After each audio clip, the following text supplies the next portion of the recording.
বিড়াল কি পাগল হয়ে গেছে নাকি? তো বাবুর্চি বিড়ালকে এক লাথি মারছে।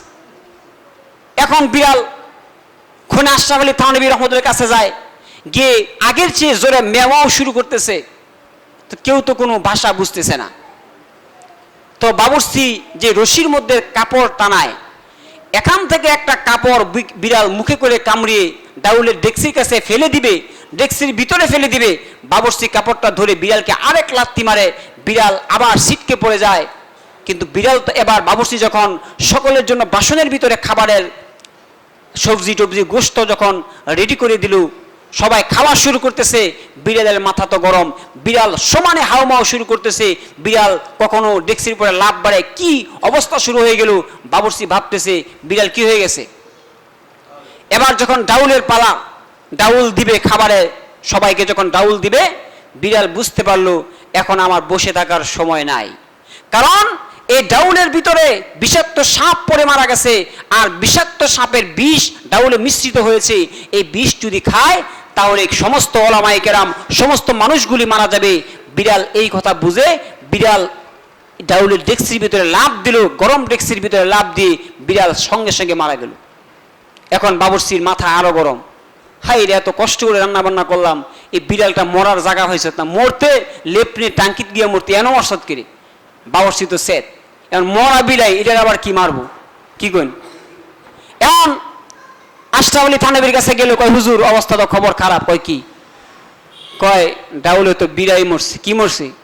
যারা আপনারা বিয়া খান, দাওয়াত খান, মনে রাখবেন আমি একবার দাওয়াত খাইতে গেছি, তো লাস্টে ডাউল দেয়, তো ডাউল খাইয়া এত মজা ডাউল তো জীবনও খাইছি না। পর বাবুর্চি কয় হুজুর এটা আসলে ডাউল না, এটা হচ্ছে বাতের ফ্যান। কি? ডাউল যখন শর্ট পড়ে তখন বাবুর্চি আগের থেকে বাতের ফ্যান বালতির ভিতরে রেখে দেয় গুফনে, যখন ডাউলে শর্ট পড়ে তখন এর ভিতরে ডুবাই দেয়। বুঝছেন? এখন আশরাফ আলী থানভীকে বললো হুজুর অবস্থা তো খারাপ, বিড়াল তো ডাউলের ডেক্সির ভিতর পড়ে মারা গেছে। কয় এখন আর কি করার, ডাউলগুলো ফেলে দাও। এখন ডাউল ফেলতে গিয়ে দেখে যে ডেক্সির নিচে ওই সাপের কঙ্কাল, সাপ মৃত পড়ে আছে।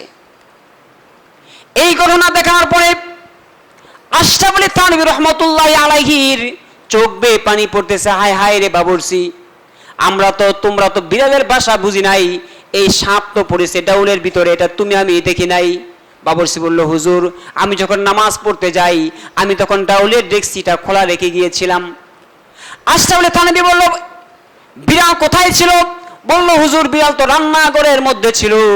আশরাফ আলী থানভী কাশফওয়ালা মানুষ, তিনি চক্ষু বন্ধ করলেন, বুঝতে বাকি নাই এই সাপটা যখন ডেক্সির ভিতরে পড়েছে সেটা বিড়াল দেখেছে।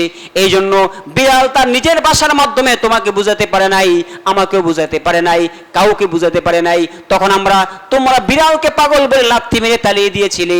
আজকে যদি বিড়াল যদি সেই ডাউলের মধ্যে লাফ না দিত, আর এই ডাউল যদি সমস্ত মানুষ খেত, তাহলে আজকে সমস্ত মানুষের মরণ হয়ে যেত। আজকে সেই বিড়াল নিজের জীবনকে দিয়ে আজকে সমস্ত মানুষের জীবন রক্ষা করেছে। একটা বিড়াল একজন সোবতে থাকার কারণে, ভালো মানুষের সঙ্গে থাকার কারণে এই বিড়াল নিজের জীবন দিয়ে, জীবন দেওয়া খুব কঠিন। জীবন দেওয়া কি? তোর না ছেলে মেয়ে প্রেম করলে তোর লাগে আমি জীবন দিয়ে লাম, কয়দিন পরে ফোন দিলে না আবার ব্লক, জীবন দিব, জীবনের ফটোগ্রাফি দেয় না, কথা ঠিক না? তো একটা বিড়াল মানুষের জন্য জীবন দিয়ে দিল, আজকে আমরা নিজের জীবন দিয়ে মানুষের ইজ্জত নষ্ট করে, ঠিক কিনা কোন? একটা গল্প বইতে পড়েছিলাম, এটা ইসলামের কোনো গল্প নয়। এক লোক কাঠুরি গেছে জঙ্গলে কাঠ কাটতে, তো গিয়ে দেখে একটা পাথর পড়ে আছে। এটা একটা গল্প, এটার সাথে ইসলামের কোনো সম্পর্ক নাই। তো পাথরের মধ্যে ধুলাবালি, এটাকে মুছতেছে, তো একটা দৈত্য বের হলো। তো দৈত্য বের হয়ে বলতেছে তুমি কি চাও? তুমি যা চাও, তুমি যেটা পাইবা তোমার প্রতিবেশী এর সাইডে দ্বিগুণ পাইব। এইটা হইলে তো তার ভাল লাগছে না, কি কইন? তুমি যদি 1 টাকা পাও তোমার প্রতিবেশী 2 টাকা পাইব, তুমি যদি 1 লক্ষ টাকা পাও তোমার প্রতিবেশী কি পাইব? 2 লক্ষ টাকা পাইব। প্রথমটা ভাল লাগছে, তো প্রতিবেশী তার লগের বাড়ির মানুষ যে ডাবল পাইব, এটা হইলে তার কি লাগছে না। এখন হ্যাঁ চিন্তা করছে পাথর ফালায় লাভ নাই, এটা বাইত নিয়ে যাই। এটা সুন্দর করে বাইত নিয়া, আগে দেখবেন মানুষ এরকম দড়ি দিয়া বাই দেখা কি রাখতো, এরকম মাটির পাতিল রাখতো না, এর ভিতরে রাখছে। বইয়ের কাছে খবরদার এই ডেগের কাছে যাইস না, এখন বইরে মহিলাদের একটা অভ্যাস হলো তারা যে কাজ না করবেন এটার বেশি করব, চিন্তা করে ব্যবহার কি এটার ভিত্তিতে কি তুইছে যে আমার না হচ্ছে কাজ হয়ে যাইতাম। কারণ বেডির তো আর সারাদিন কোন সময় বেড়া বাইতে বাইরিব এই চিন্তায় আছে। এখন বেড়া একজন বাচ্চু বাজার গেছে, এই বেরিয়ে আস্তে আস্তে কাছে গিয়ে কিচ্ছু নাই ভিতরে সাইডে একটা ফাত্তর, এ ফাত্তর এর ভিতরে স্বর্ণ থাকতো কইতাম, এ ফাত্তর আমার নার্সে যাইতাম, এটা কি এই ফাত্তর ময়লা পড়ছে, এ ফাত্তর সুন্দর করে মুছছে, সুন্দর করে দৈত্য বাড়িয়ে কয় তুমি কি চাও মহারানী আমার কাছে চাও। এখন বেরিয়ে চিন্তা করছে সামুই যখন শুরু জিনিস চাইয়া লাভ নাই, কয় আমার একটা 2 তলা বাড়ি দরকার। কি দরকার? তো সাথে সাথে 2 তলা বাড়ি হয়ে গেছে। এখন এই বেলা তো বাচ্চু বাজার তাইয়া দেয় নিজের বাড়ি হয়েছি না, কারণ হ্যার বাড়ি তো সনের ঘর, আইয়া দেয় 2 তলা বাড়ি হয়ে গেছে। এখন তো বাড়ি খুঁজে হয় না, বইরে ডাহে বই 2 তলা থেকে এই যে এটা আমি।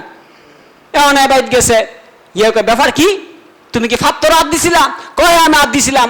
হ্যাঁ জানালা চাইয়া দেহে হ্যার করে বাইত, হ্যার তো ঘর 2 তলা, পাশের বাড়ি হলো 4 তলা। এখন হ্যার তো আরো জ্বলা শুরু হয়েছে। এখন হ্যাঁ ফাত্তর কয় কই ফাত্তর, কই এই যে ফাত্তর, ফাত্তরটা আবার ঘষা দেওয়া দৈত্য আইছি। কয় কি চাইন মহারাজ? আমি চাই তুই আমার একটা চোখ কানা করেলা। বয়ে কয় তুমি কি পাগল নাকি, চোখ কানা হইতো? কয় তুই বুঝতে না, পরে বুঝবি। এখন হ্যাঁ এক চোখ কানা হয়েছে, তার পাশের মানুষের কয় চোখ? কথা বুঝেন না, কয় চোখ? বয়ে কয় এটা কি করলা? কয় বেক কল, তুই তো বেরি মানুষ, তুই বুঝতে না, আমার তো 1 চোখ কানা হয়েছে, কোন রকম চললে ফিরে যাইতাম, হ্যাঁ যে 2 চোখ কানা হয়েছে তুই হ্যাঁ কেমনে চলে? কথা বুঝেন নাই? তো এই হচ্ছে আমাদের মানুষের অবস্থা, নিজের নাক কেটে পরের যাত্রা ভঙ্গ করার অভ্যাস আমাদের রয়েছে। আল্লাহ পাক যে কথাগুলো শুনলাম বললাম আমাদের সকলকে আমল করার তৌফিক দান করুক। যারা সুন্নাত পড়ে যারা সুন্নাত পড়ে